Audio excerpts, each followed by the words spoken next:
The United Nations has called an emergency Security Council meeting for Tuesday after North Korea's latest missile test. Meanwhile, now that U.S. analysts have had a day to take a look at the data from that test, they say that the missile flew higher and longer than any North Korean launch to date. North Korean state media just released this video of the Sunday test.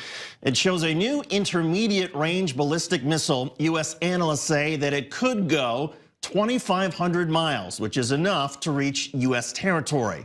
The Trump administration and the United Nations both condemned the missile launch. And there, of course, you see North Korean leader Kim Jong-un, who posed for pictures with his crew before the launch.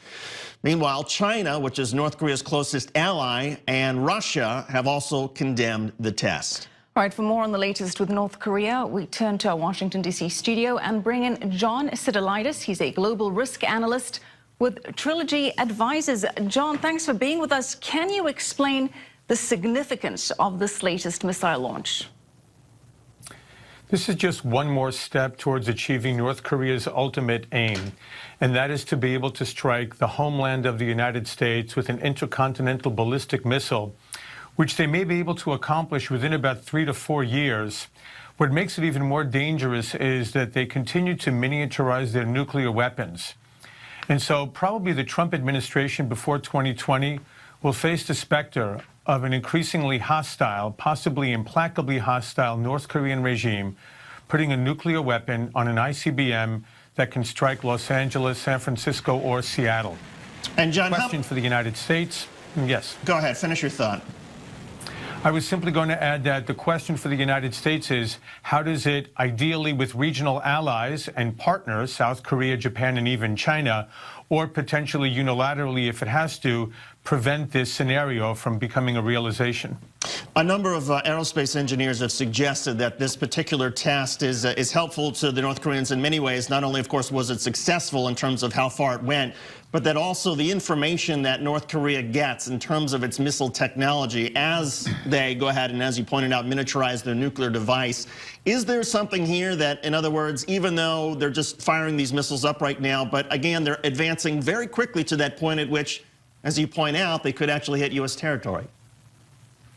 They are, and it's been a very aggressive design for a number of years now.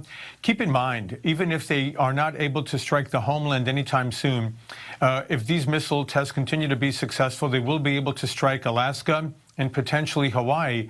But even today, we have tens of thousands of American troops on Japanese bases, in South Korea, and in Guam, all within range of current missile range capability, that is, of North Korea.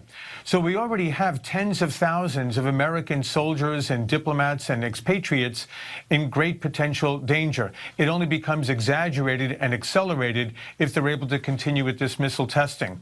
And keep in mind that Iran is very much working hand in glove with North Korea, not only to develop its own nuclear weapons capability and ballistic missile technology, but also to help upgrade North Korea's, even though it signed this unfortunate nuclear agreement 2 years ago that it continues to flout with impunity. So, John, what should the U.S. response be to this? It's a myriad of options that are available to the White House currently. First of all, I think they will look very seriously at the possibility of slapping secondary sanctions on any company that does any type of business with North Korea. And really, the country that's targeted there is China, which has hundreds, perhaps thousands of small companies that are doing business with North Korea, helping to keep the bare minimum of an economy afloat. There's also the possibility of using cyber warfare, as we believe the U.S. may have already been doing, to try to disrupt the launches and also to attack the parts and equipment that are used in these missiles.